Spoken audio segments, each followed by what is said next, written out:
India की बहुत सारी ऐसी कंपनियां रही हैं जहां पर काफी ज्यादा गद्दावर नेता रहे हैं, यानी कि पावरफुल नेता जिनकी स्ट्रैटेजी, जिनका थॉट प्रोसेस कंपनी का फ्यूचर शेप करता है। और इसी चक्कर में दिमाग में एक ख्याल आया, और एक ख्याल क्यों आया? इसलिए आया कि ग्राउंड रियलिटी से ये एकदम साबित होते जा रहा है कि जो Xiaomi कंपनी है अभी काफी बड़ी हो गई है। 1 2 3 4 की रैंकिंग के तो उनके मेल आते रहते हैं, आप भी आपके सोशल मीडिया पे भी देखते रहते होंगे कि हम आज टॉप की कंपनी बन गए, नंबर 2 पे आ गए। लेकिन जब तक मनु जैन थे कंपनी में, ऐसा लगता था जो मनु जैन का कद था वो Xiaomi से बड़ा था। क्या ये बात सच है कि नहीं है, या फिर मतलब एक एम्प्लॉय थे वो? नहीं। आप पूरी इंटरेक्शन हमारी सुनेंगे, तब आप शायद अपने आप नतीजा निकाल सकते हैं कि हम सही कह रहे हैं या गलत कह रहे हैं। मैं हूं संदीप। मैं अजय। राइट, और आज हम बात करने वाले हैं इसी बात पे कि क्या मनु जैन का कद Xiaomi से काफी बड़ा था। तो सबसे पहले बात कर लेते हैं मनु जैन के बारे में। जब उन्होंने कंपनी अपनी स्टार्ट की तो ऑलमोस्ट 5-6 साल पहले हमने भी उनसे एक बार इंटरेक्शन किया था, एक इंटरव्यू लिया था, और उसमें उनने एक बड़ा इंटरेस्टिंग डायलॉग कहा। वो डायलॉग क्या था? बोलूं? नहीं, मैं आपको दिखा देता हूं, चलिए वो क्लिप देख लीजिए। अगर आप बाकी जितनी भी ब्रांड्स हैं जो टॉप 5 में हैं आज के टाइम में इंडिया में, उनके अगर आप टीम साइज देखें तो उनके पास 5-6 हज़ार से लेकर 10,000 लोग होंगे। हम लोग नंबर 2 ब्रांड है इंडिया में, नंबर 1 है ऑनलाइन सेगमेंट में। और हमारे total number of employees about 275 है, 275 लोग। तो हम लोग बहुत केयरफुली एनालाइज करते हैं कि हमें क्या चीज़ करनी चाहिए। एम ये नहीं है कि ज़्यादा चीज़ें करो, एम ये है कि कम चीज़ें करो लेकिन बहुत ही हाई क्वालिटी से करो। और जब तक वो करोगे तब तक आप गम मत खाओ। एग्जैक्टली। तो फिर जैसे कि आप देखते हैं कि उन्होंने कहा था क्लिप में कि हम लोग 175 लोगों की कंपनी है, छोटी कंपनी है और काफी ज्यादा ग्रोथ कर रहे हैं। और जो ग्रोथ हम अचीव कर रहे हैं, बड़ी कंपनियां जैसे कि सैमसंग हो गई, ओप्पो, वीवो हो गए, उनके पास 10,000 लोग भी हैं, वो ऐसी ग्रोथ अचीव नहीं कर पाते। तो यहाँ पर अच्छा सवाल ये उठता है, क्या उनका कद इतना बड़ा था, इतना कंट्रोल्ड अपनी कंपनी को चला के रखा था कि Xiaomi का अस्तित्व नहीं था, उनकी वजह से जो सिलेक्शन बन रही थी छोटी टीम से वो ज्यादा काम करवा पा रहे थे? नहीं, ये तो बात आपकी संदीप बिल्कुल सही है। आई थिंक अगर देखा जाए तो उनका कद मेरे हिसाब से Xiaomi से अपने टाइम पे बड़ा था। और ये बोलना गलत नहीं होगा कि मनु जैन का Xiaomi के ग्रोथ के अंदर मनु जैन का बहुत बड़ा रोल है। और वो आप रिवर्स में भी देख सकते हैं कि आज की तारीख में जब मनु जैन नहीं है तो Xiaomi कहाँ पहुंच गया, और जब वो थे तो Xiaomi कहाँ पहुंच, उस समय कहाँ कितनी ऊंचाइयां उन्होंने अचीव की थी, और आज जब वो नहीं है तो वो नंबर 3 या नंबर 4 तक गिर चुके हैं। तो ये बात तो बिल्कुल आपकी सही है कि उनका जो एक स्टेटस था, उनका जो लेवल था, वो शायद अपने लेवल को अपने ब्रांड के लेवल से ऊंचा ले गए थे। और वो एक नेगेटिव चीज भी हुई क्योंकि उनके जाते ही उसका एक इम्पैक्ट इमीडिएटली Xiaomi पे आया। राइट। और अजय, इसके अलावा अगर आजकल का सिनेरियो देखें, आजकल तो उनकी टीम भी का साइज भी काफी बड़ा हो चुका है। जिस चीज के मनु जिस चीज को पुश नहीं करना चाहते थे, अब फाइनली कंपनी वही बन चुकी है। अब जो Xiaomi है वो बाकी कंपनियों की तरह लगती है, ऐसा नहीं है कि उसको कोई डिफरेंशिएटिंग फैक्टर है। पहले था छोटी टीम लेकिन मजबूत टीम, और ऐसी टीम जो इम्पैक्ट दे सकती थी, यानी कि रिजल्ट दे सकती थी। अब तो वो भी बहती गंगा में बह गए, आपको लगता है ये? बिल्कुल, एब्सोल्युटली। आई थिंक किसी भी पैरामीटर को आप लें तो आज की तारीख में Xiaomi बिल्कुल एग्जैक्टली जो बाकी दूसरी कंपनियां हैं जो ऑफलाइन में या पुरानी कंपनियां हैं, चाहे वो सैमसंग हो, ओप्पो, वीवो हो, करीब करीब उन्हीं के लेवल तक पहुंच गई as far as the team size is concerned. But उनका जो नेटवर्क है शायद उतना बड़ा नहीं है जितना कि दूसरे ब्रांड्स का है। तो रिवर्स में अगर आप देखेंगे तो टीम बहुत बढ़ गई है, वो 150 से शायद टीम 1,500 पहुंच गई होगी। पर जो उनके स्टेटस है, जो उनका लेवल है, वो रैंकिंग में 1 से 4 पे आ चुके हैं, 3 या 4 पे आ चुके हैं। तो ये भी एक रहा है कि वो उन्होंने जो मॉडल दूसरों का था उस मॉडल को करीब करीब रेप्लिकेट कर लिया है, बट डिलीवरी उनकी डाउन हुई है, डिलीवरी उनकी अप नहीं हुई है। ये भी एक और रीजन है जो मैं बोलता हूँ कि जिससे जज किया जा सकता है कि मनु जैन ही शायद ड्राइविंग फोर्स से जो जिनके फेस वैल्यू के ऊपर ये ब्रांड ऊंचा उठा, जिनकी स्ट्रेटेजी जो ऑनलाइन फर्स्ट स्ट्रेटेजी थी, या जो उनका अप्रोच था अग्रेसिव प्राइसिंग, वो जो जिसको वो बोलते थे ऑनेस्ट प्राइसिंग की जो स्ट्रेटेजी थी, वो सब स्ट्रेटेजी को दिमाग में रखते हुए उन्होंने जो ग्रोथ दिखाई कम टीम के साथ वो दिखा पाए। पर बाद में जैसे ही उन्होंने अपने नॉर्मल मॉडल पे लेके आए जैसे दूसरे ब्रांड से, वो उनको इमीडिएट इम्पैक्ट आना शुरू हो गया। और वो आप दूसरे ब्रांड के साथ compete करना मुश्किल हो रहा है उन लोगों के लिए। राइट। सो अब एक और दूसरे पॉइंट पे बात करते हैं जिससे हमें लगता है कि जी हाँ, मनु का कद Xiaomi से बड़ा था। वो ये है कि अगर आप देखें, भारत में फ्लैश सेल के जन्मदाता थे Xiaomi यानी कि मनु जैन उस टाइम वही डिसीजंस लेते थे।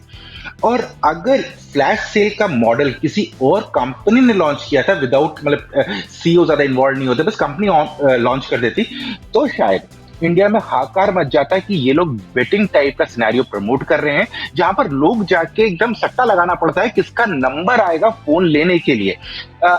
अगेन, कोई और कंपनी होती तो उनकी तो बैंड बजा दी होती हर जगह पर। यहाँ पर कहने का वाह व्हाट अ इनोवेटिव मॉडल, हर दूसरे दिन आ रहा है कि फ्लैश सेल में 3 सेकंड में फोन बिक गया, 5 सेकंड में फोन बिक गया।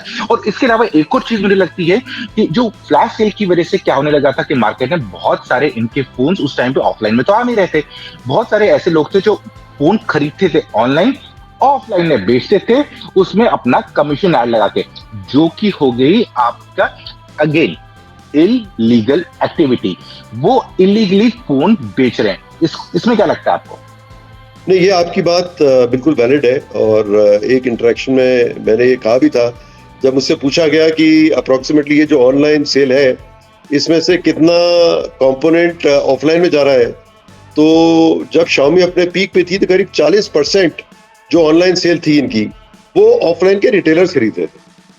और वो ऑफलाइन के रिटेलर खरीद के, जैसा आपने बोला, अपना मार्जिन ऐड करके उसको बेच रहे थे। मतलब फोन ऑफलाइन में ऑनलाइन की प्राइस के ऊपर बिक रहा था, क्योंकि ऑब्वियसली रिटेलर अपना मार्जिन ऐड कर रहा था उसके ऊपर। और शायद यही एक चीज Xiaomi की टीम को रियलाइज हुई कि हमारा फोन एक प्रीमियम कमांड कर सकता है, और जो दूसरे जो ब्रांड्स हैं जो कि बहुत हाईली इंसेंटिवाइज कर रहे हैं रिटेल को, शायद हमको वो रिटेल को उतना इंसेंटिवाइज करने की जरूरत नहीं है, क्योंकि हमारा फोन तो लोग ऑनलाइन से खरीद के अपना मार्जिन ऐड करके बेच रहे हैं। तो हमें कोई जरूरत नहीं है एक्स्ट्रा मार्जिन देने की। हमारा इतना पुल है, हमारी इतनी डिमांड है कि हम डायरेक्ट भी मार्केट में अगर जाएंगे और हम लो मार्जिन भी रखेंगे तो भी लोग हमारा फोन खरीदेंगे। और उसके लिए भी उन्होंने, उसको भी नियंत्रित करने के लिए उन्होंने एक स्ट्रेटेजी की कि उन्होंने लिमिट कर दिया अपने नंबर ऑफ डीलर्स को, जिन्होंने उनको प्रेफर्ड पार्टनर्स का ओहदा दिया, और वो सिर्फ उन्होंने इंडिया में 10,000 रखे। तो नॉर्मली अगर आप ब्रेड्थ ऑफ डिस्ट्रीब्यूशन लेंगे ओप्पो या वीवो का, वो 60-70 हजार के करीब जाता है। बट Xiaomi ने सिर्फ अपने जो ये प्रेफर्ड पार्टनर थे वो 10,000 ही रखे, और उन 10,000 लोगों को ही उन्होंने माल देना शुरू किया ऑफलाइन के अंदर। तो उनको अपने टाइम पे ऐसा उनको लग गया था कि शायद हमें कोई मार्केटिंग की जरूरत नहीं है उस टाइम पे, शुरू के टाइम पे हमें कोई ज्यादा मार्जिन देने की जरूरत नहीं है। तो टिपिकल जो दूसरे ब्रांड्स थे उनसे टिपिकल एंटायर मॉडल उन्होंने फॉलो किया। और वो भी वो कद था मनु जैन का कि उन्होंने इस चीज को रियलाइज किया, जज किया, और उस चीज को फिर यूज किया, और यूज करके उस चीज को सक्सेसफुली एग्जीक्यूट करके Xiaomi को एक लेवल तक ले गए। पर ऐसे मॉडल्स बहुत लंबे टाइम तक सरवाइव नहीं करते, बिकॉज कंपटीशन पे आइडल नहीं बैठता। लोग समझते हैं क्या हो रहा है और वो भी अपनी तरफ से करेक्शंस करते हैं। तो उसके बाद जो हुआ आपके सामने। बिल्कुल। और अजय, आपने जैसे मार्केटिंग की बात की, इससे मुझे एक इंटरेस्टिंग किस्सा याद आ गया। जो अभी टॉप मैनेजमेंट है Xiaomi की, उनमें से एक एग्जीक्यूटिव से मेरी बात हुई थी, मैं उनका नाम नहीं लूंगा। उनसे एक बार मैंने पूछा था, तब मनु जैन थे और वो भी टॉप एग्जीक्यूटिव्स में थे। उनसे मैंने पूछा था कि यार आप लोग एडवर्टाइजिंग बस कभी कभी अखबार में ऐड दे देते हो या टीवी के कुछ कमर्शियल्स यूज करते हो, आप बाकी कोई भी कैंपेन्स क्यों नहीं करते जो बाकी आपके कॉम्पिटिटर्स है, जैसे इन्फ्लुएंसर मार्केटिंग हो गई, ये हो गया, वो हो गया, कुछ ना कुछ एक्टिविटी करते रहते हैं, और मॉडल्स क्यों नहीं लेते हैं? तो उनका जवाब था कि हमें जरूरत क्या है, हमारे पास तो मनु जैन है जो खुद ही एक इन्फ्लुएंसर और मॉडल है हमारे लिए, और इन हाउस मॉडल है तो खर्चा भी नहीं होता है, तो हम बाहर की तरफ क्यों देखें? इसमें कोई इंटरेस्टिंग ऑब्जर्वेशन आपकी भी? इसकी बिल्कुल आपने जो बोला बिल्कुल सही चीज है। आई थिंक मनु जैन उनके लिए खुद के वही उनके ब्रांड एम्बेसडर थे, वही उनके इन्फ्लुएंसर थे। और इसको आप दूसरे तरीके से देखें तो आपको लगेगा कि मनु जैन का कोई भी पोस्ट होता था, उसको आप कभी भी स्टडी करें, उसमें आप लाइक्स देखें, आपको जबरदस्त लाइक मिलेंगे, और आपको बहुत रेयरली कोई कंप्लेंट या कोई इशू मनु जैन की पर्सनल पोस्ट पर आपको कोई, जैसे किसी के साथ तस्वीर उन्होंने डाली या उन्होंने कोई जनरल ऑब्जर्वेशन दिया, तो कभी आपको ब्रांड के अगेंस्ट में कोई पोस्ट नहीं मिलेगा। तो मतलब लोग, उन्होंने अपनी इतनी रेपुटेशन बना ली थी कि उन्होंने ऐसा एक सिनेरियो क्रिएट हो गया था कि जिसको ब्रांड के बारे में भी कुछ लिखना होता था वो मनु जैन की पोस्ट में बहुत कम लिखते थे।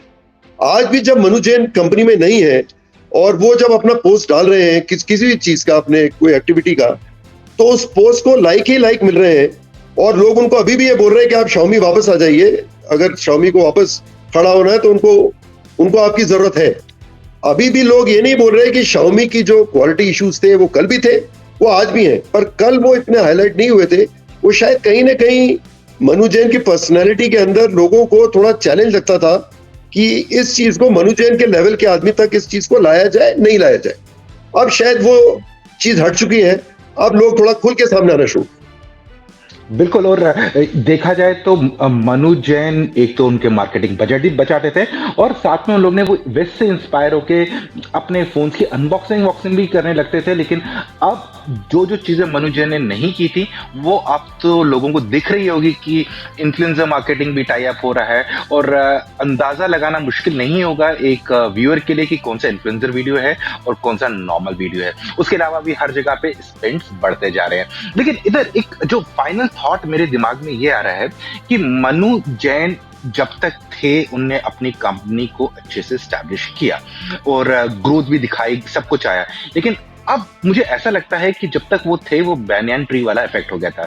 जैसे बैनियन ट्री होती है उसके नीचे कुछ नहीं उग सकता है, तो अपने रहते रहते भी उनने बहुत सारे नए एग्जीक्यूटिव्स को होती है उसके नीचे कुछ नहीं उग सकता है, तो अपने रहते रहते भी उनने बहुत सारे नए एग्जीक्यूटिव्स को, टॉप मैनेजमेंट के लोगों को कंपनी में लाया। लेकिन उनमें से कोई भी उस लेवल तक नहीं ग्रो कर पाया जो मनु को मैच कर सके। अब Xiaomi ऊपर है, बाकी सब नीचे हैं। पहले मनु ऊपर था, Xiaomi नीचे है।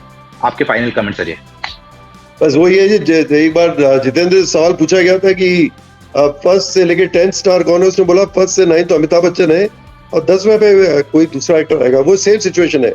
अपने टाइम पे it was Manu first and everything else was secondary, चाहे वो ब्रांड हो, चाहे वो दूसरे ब्रांड हो, चाहे वो Xiaomi हो, चाहे वो दूसरे ब्रांड हो। आज की तारीख में जब ब्रांड से मनु जैन अलग हो चुके हैं तो Xiaomi को अपने आप खड़ा होना जरूरी हो गया है। तो Xiaomi की स्टैंडिंग आप देख रहे हैं कि 3 या 4 नंबर पे Xiaomi की स्टैंडिंग गिर चुकी है। तो मनु जैन किसी भी हालत में अगर आप जज करेंगे तो आप रियलाइज करेंगे कि उन्होंने काम अच्छा किया, उन्होंने अपने नाम को बनाया, उन्होंने Xiaomi को ही बनाया।